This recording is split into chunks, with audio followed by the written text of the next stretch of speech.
I remember seeing a thing sent to me, and you know, #1 record of the year, and Bob Dylan was #2, and I was like, how is this possible? The critical acclaim was overwhelming. Kind of what everyone always had hoped it was going to be. You know, we've all been playing in bands since 14, 15 years old. There was a sort of sense in the air that we were on the verge of some kind of breakthrough. We were gaining strength as we were going, getting better as a band and getting definitely more popular and getting really good reviews, and then everything unraveled. The long, slow disappointment was just, you know, realizing that this is just not going to work and things weren't right with all of us, and it was kind of devastating, really.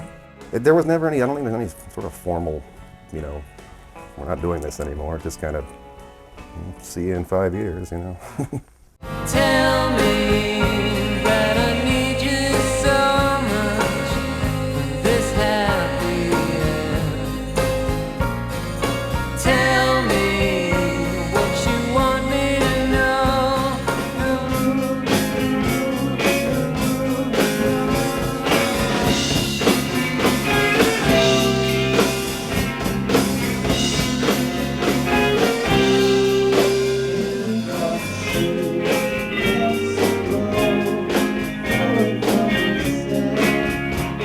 Started the Mystery Girls when I was 17 with 3 friends, basically people who came out of like the Chicago punk scene. As we progressed, we decided to, and the lineup changed a bit, we decided to change our name to the Rose Hips. And we made a really good record that was critically acclaimed, went to #1 in Finland, but didn't do anything. Our 2 bands, Rose Hips and Lava Sutra, which was myself, Tim, and Jason, we used to play together a lot. Our 2 bands hung out a lot together, and that's how we all sort of knew each other from way back. We did a lot of shows together, so we had our own little scene. Immediately before the Chamber String started, Kevin and I had done a tour with Epic Soundtracks. In '95, Epic called me and asked me if I would be interested in playing with him in Europe. And we needed a drummer, so I called on Anthony.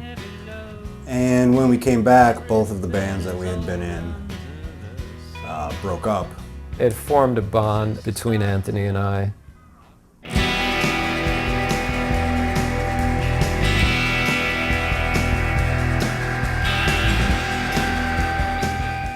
I said, this time I'm going to do like the Pretenders, the Waterboys do, and I'm going to basically make a solo record with a band name, slap my face on the cover, and if it evolves into a solid lineup, that's great. If not, I'll just keep getting people to come in and out and play shows with me. Tragic lives have spoken. Life still stays open on holidays. I played on all but 3 songs. We did it with this guy, Ellis Clark, who actually played bass on it. It was just at his house, you know, like a basement studio. His basement, in his bedroom, then in an apartment. It took a long time to make because we had to keep switching locations and, you know, drilling a hole in his bedroom where he had the control board to go downstairs, and Ellis and Anthony and I playing the basic tracks down there, and you know, having a remote to flip on the tape machine. It kind of felt piecemeal when we were doing it, but I think it came together pretty nicely as like a solid record. Ellis had the friend who was Phil Donahue's son, oddly enough, Jim Donahue. He had started a new label, and that's what we were recording it for. Did I feel too good this morning? I woke up and could no more. I fill up this last prescription. I arrived in dead man's voice. As it was getting ready to come out, I said to Anthony, I need to assemble a live band to start playing a few shows. And Anthony said, okay, I'm not making any promises, I'll do this first show. And Ellis was going to play bass, and he did, and he said, why don't we get Tim?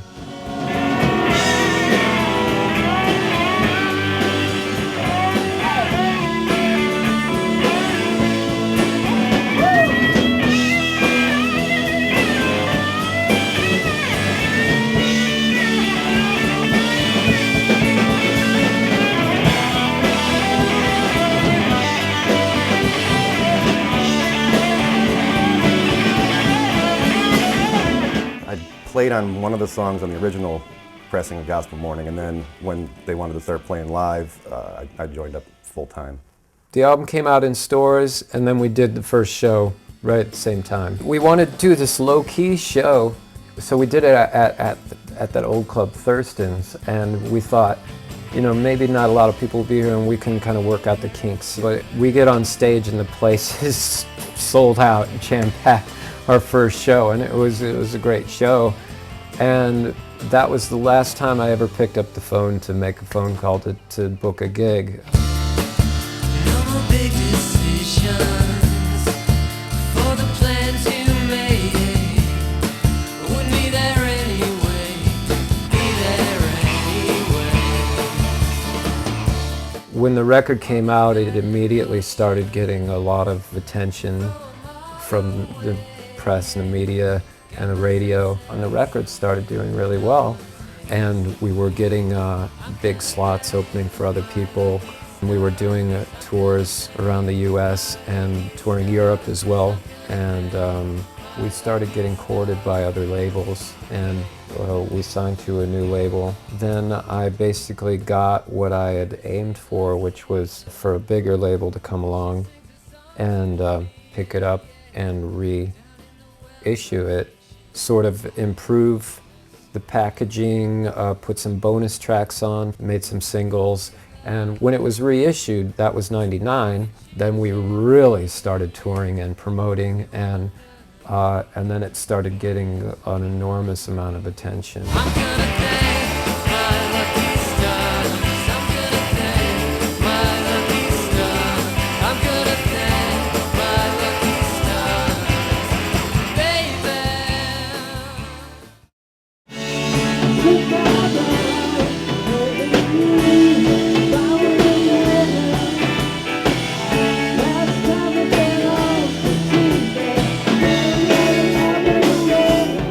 Jason came aboard when Ellis got to the point that he couldn't tour and couldn't commit or didn't want to commit further. Ellis had just gotten married and had a kid. He's like, I've got no one to watch my kid. Like, I can't tour, really. I just said, well, I can't really just have somebody kind of fill in for tours and then you be in the band. Like, it's just not fair.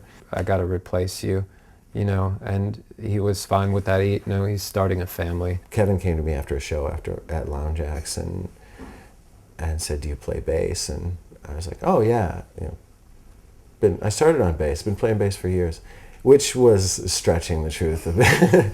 But I really liked the chamber strings a lot. I really liked his songs and really wanted to be in that band.